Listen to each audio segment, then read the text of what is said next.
khâu rồi ai ta du thế cùng mây apan tisu man thế bab tuang rian ra khâu ai lung na lung ninh ca biu thế apu mang nào thế tao thu Krista nang khâu ai quang thế ba buat ri hay là duak lâu ta sun thân na xuôi hiam lâu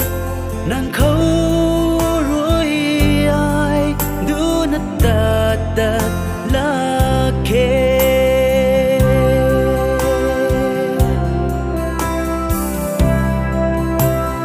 bab chang khâu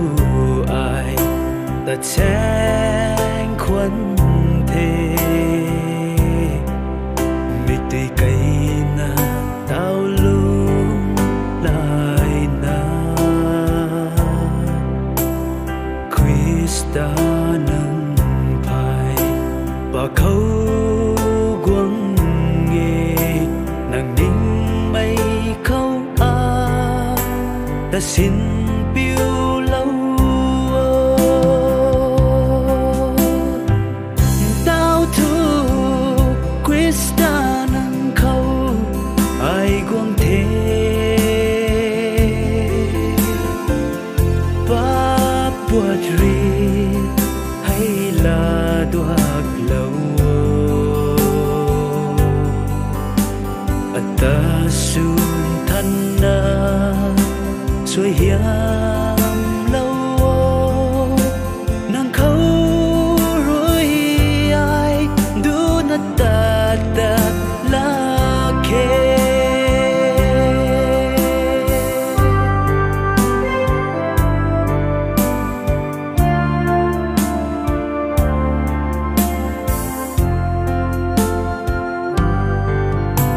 rầm su thủy lạc mây báp mây rồi cài bầu ra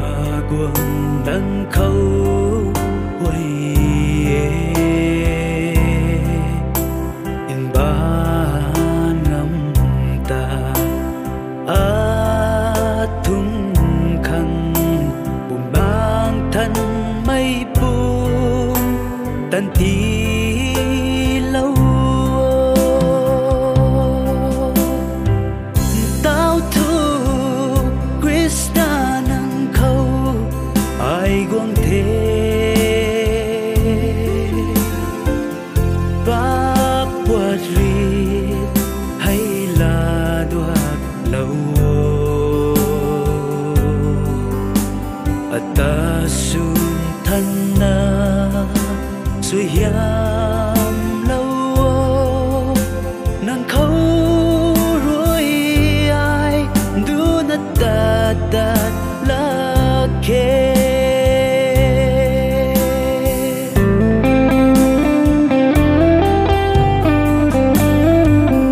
tao thu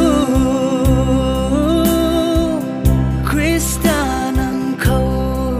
ai quang thế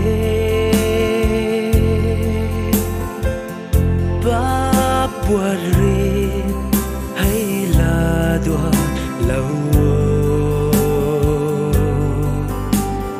ta sun thân na xuôi hiam